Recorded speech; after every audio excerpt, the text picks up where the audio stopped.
അപ്പം ഗൈസ് നമുക്ക് കുവൈറ്റിലെ മഴ കാണണ്ടേ. അപ്പം പോരി നമുക്ക് മഴ കാണാം.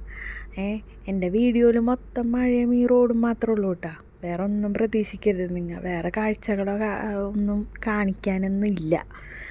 അപ്പോൾ കുറച്ച് മഴയും കുറച്ച് വർത്താനമൊക്കെ പറഞ്ഞിരിക്കാമെന്ന് വിചാരിച്ച് ഞാൻ കുറച്ച് വീഡിയോ എടുത്ത് വെച്ചിട്ടുണ്ട്. അതാണിപ്പോൾ ഇവിടെ ഷെയർ ചെയ്യണം. അതാണെങ്കിൽ നല്ല ഫാസ്റ്റിലായിട്ട് ഞാൻ ഓടിക്കുന്നുണ്ട്. 1 മിനിറ്റിൽ അല്ലെങ്കിൽ ഒരു 2 മിനിറ്റിൽ കൊള്ളിക്കണമല്ലോ. നിങ്ങൾക്ക് ബോറടിക്കരുത്. അപ്പം എന്താണെന്ന് വെച്ച് കഴിഞ്ഞാൽ വർഷത്തിലൊരിക്കൽ വരുന്ന മഴ അതാ ഇന്ന് വന്നിരിക്കുന്നു. ഇന്നലെ പൊടിഞ്ഞെന്നൊക്കെ പറയണം, പക്ഷെ ഞാൻ കണ്ടില്ല. അപ്പോൾ ഞാൻ ഓർത്ത് ഇന്ന് മഴ കണ്ടു, അപ്പോൾ ഇന്ന് എടുക്കാമല്ലോ. മഴയെന്ന് പറഞ്ഞാണ്ടല്ലോ മക്കളെ, നല്ല ചെളിമഴയാണ് ഗൈസ്, നല്ല ചെളിമഴയാണ്. പുറത്തേക്ക് ഇറങ്ങി നമ്മൾ മഴ കൊണ്ട് നമ്മുടെ കാര്യം തീർന്ന്. കാരണം പിന്നെ എപ്പോഴാണ് രോഗം വന്നേ നമുക്ക് പറയാൻ പറ്റില്ല. പിന്നെ ചെളിമഴയൊക്കെ അല്ലേ, കുറച്ച് പാണ്ടും പുള്ളിയൊക്കെ ആയിട്ട് റോട്ടിൽ കുറേ വണ്ടികളൊക്കെ കാണാൻ പറ്റും നമുക്ക്. അപ്പോൾ ആ കാഴ്ചയൊന്നും എനിക്ക് കാണിക്കാൻ പറ്റിയില്ല കേട്ടോ. അപ്പോൾ വണ്ടിക്ക് പോയിക്കൊണ്ടിരുന്നപ്പോൾ കുറച്ച് വീഡിയോ എടുത്തതാണ്. അപ്പം നേരത്തെ പറഞ്ഞ 1 വർഷത്തിലുള്ള മഴ അത് ഞാനൊരിത്തിരി കനത്തിന് വേണ്ടി പറഞ്ഞതാണ്. അത് ഒരു 7-8 മാസം കൂടുമ്പോൾ വരും മഴ. പക്ഷേ ഈ മഴ കാണാൻ ഭംഗിയൊക്കെയാണെന്ന് പറഞ്ഞാലും വണ്ടികൾക്ക് ഭയങ്കര മോശമായിട്ടുള്ള ഒരു പ്രശ്നം തന്നെയാണ് ഈ മഴ.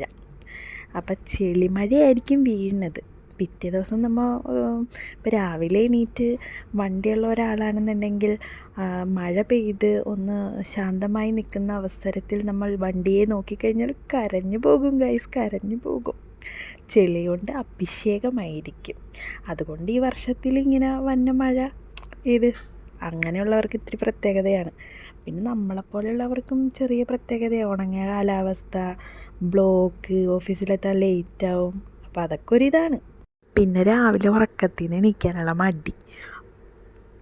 ഈ പറഞ്ഞ മഴ കോരിച്ചൊരിയണം പേമാരിയോ ഇടിവെട്ടും മിന്നലും കാറ്റും ഒക്കെയുള്ള ഒരു സംഭവമല്ല.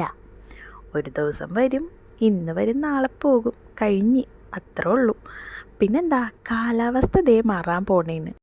അപ്പം ഇത്രയും നാളും ചൂടിനോട് അംഗം വെട്ടി, ഇനി അങ്ങോട്ട് തണുപ്പിനോട് അംഗം വെട്ടാനാണ് ഈ മഴ വരുന്നത്. അപ്പം ശരി എന്നാൽ.